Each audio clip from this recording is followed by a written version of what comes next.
All right, Shalom. This is Ariel Ben Yasharallah down here in the Lions Den camp. First and foremost, I want to give all praise and glory to Yahweh, Bahasham, Yahweh Shai, Bahasham, Ha, Recha, Kodash, Ma'amath. A double honor to the elders and apostle of Great Millstone who rule well and teach well.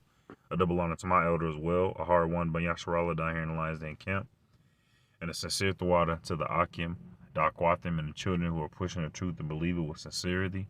The water, Shalom. This is just a quick spiritual hydration I wanted to do on Ecclesiasticus chapter 2. That was just laying back and off the lesson that the brother Nakar of this camp did about the straits. And I just wanted to get this. This is Ecclesiasticus, also known as Sirach, chapter 2, start at verse 1. It says, "My son, if thou come to serve the Lord, prepare thy soul for temptation."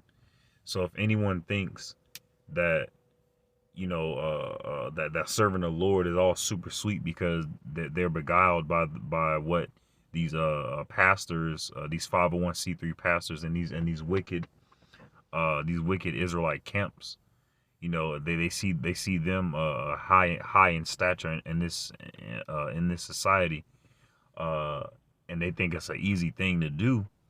All right, you have to stop because you have to prepare your soul for temptation, and that's how you see that these pastors and these wicked Israelite camps, that they're not serving the Lord, because you don't see them. I won't say you don't see them downtrodden, but you don't really see them going through tumultuousness. Okay, when they like to show themselves on social media or anywhere else. IUIC, they like to show themselves marching down the street, join the booster club, private jet, going to and fro. ISUBK, I don't think they got a private jet, but they like to show themselves, bedazzled down and shit like that. And all that other jazz, But to truly serve Yahweh Hashem Yahweh Shai, you have to prepare your soul for temptation. I'm gonna keep going. This is verse 2. It says, "Set thy heart aright," and that word heart is mind. It's la'ab. So set your mind aright. Prepare your mind, and constantly endure, and make not haste in time of trouble. All right. So you have to prepare your mind for all the for all the trouble that's gonna come. All right. You have to constantly endure through the trouble as well, and you have to make not haste in time of trouble. Where a lot of people, after a slight inconvenience, they're like, "Oh well, it's best to just stop, put your head down, put your head up, breathe in through your nose, breathe out through your mouth, throw up a quick prayer, ask the Lord what He wants you to do." And according to knowledge, wisdom, and understanding, you do that thing. Verse 4, "Whatsoever is brought upon thee, take cheerfully, and be patient when thou art changed to a low estate." So take cheerfully to whatever is being brought upon you. All right.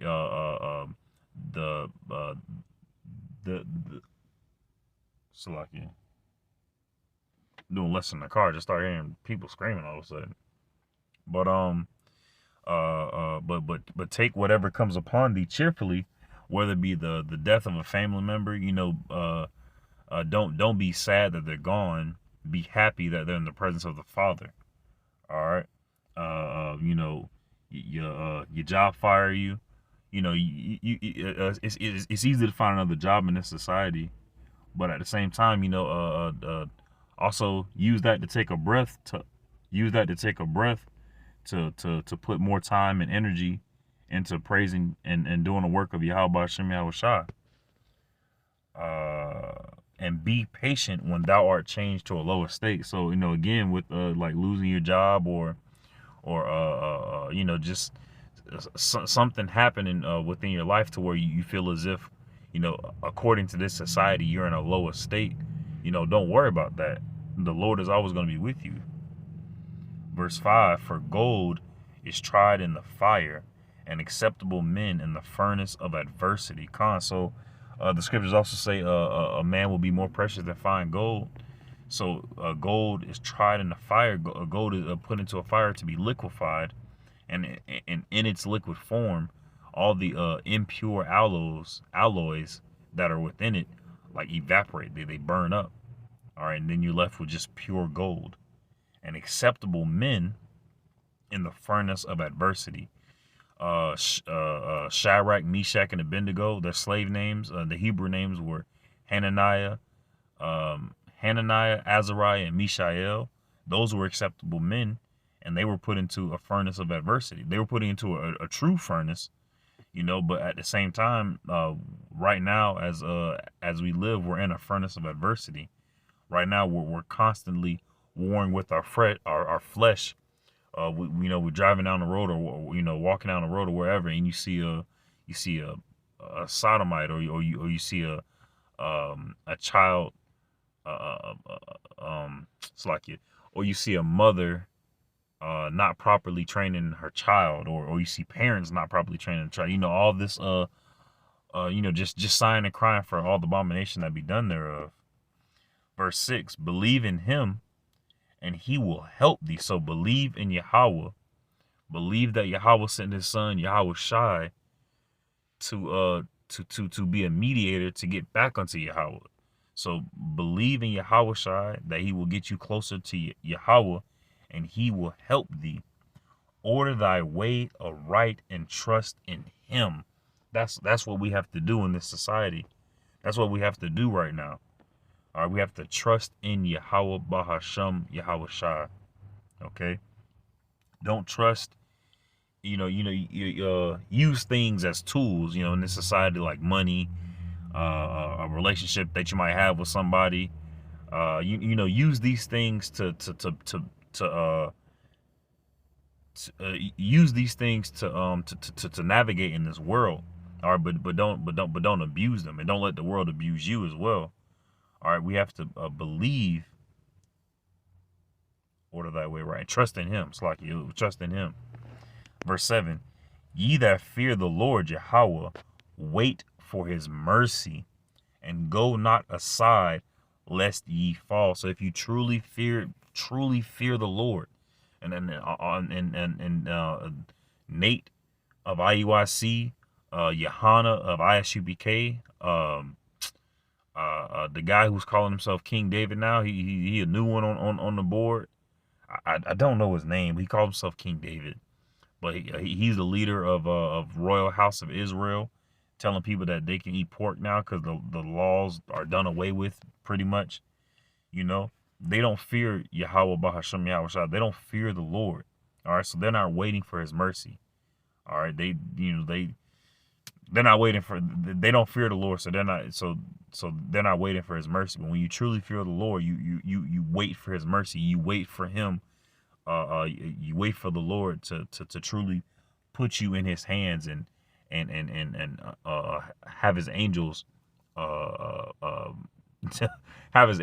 take charge over you, so that you don't dash your foot against a stone. And go not aside. So don't go back into the congregation of the dead, lest you're gonna fall with the congregation of the dead, get burnt up by these thermonuclear missiles that are gonna come via all these countries that hate America. Verse 8, ye that fear the Lord, believe him, and your reward shall not fail. We have to remember that all of our work and all of our faith in Yahweh Hashem Yahweh Shai comes with a reward. We're not doing it specifically for the reward, but there is a reward coming by doing it. And we have to make sure. It's like making sure it's recording. And we have to fear Yahweh, fear Yahweh Shai, believe in Yahweh, believe in Yahweh Shai, and our reward shall not fail. And what's our reward? Seeing the nourishment within our nation. All right, seeing our people no longer in a disheveled and dilapidated state.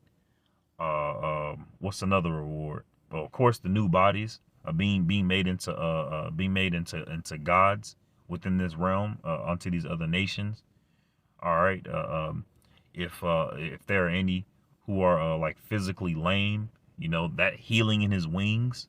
Well, we're all spiritually lame, so healing in that regard. Well, not spiritually lame, but yeah, we're all spiritually lame right now. Our spirits are fighting our flesh, so we're gonna get that reward as well. Um, uh, a new earth. All right, it's like earth being replenished.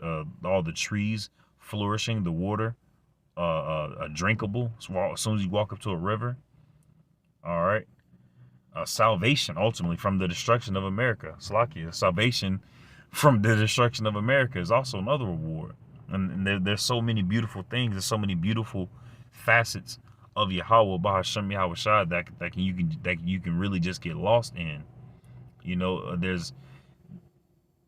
it's just our flesh that's separating us from that's separating us from Yahweh Bahashem Yahweh Shai. And there's so many distractions in this realm that want to keep our attention, but ultimately we have to keep our face turned towards Yahweh Bahashem Yahweh Shai. So I pray the lesson was edifying. Shalom.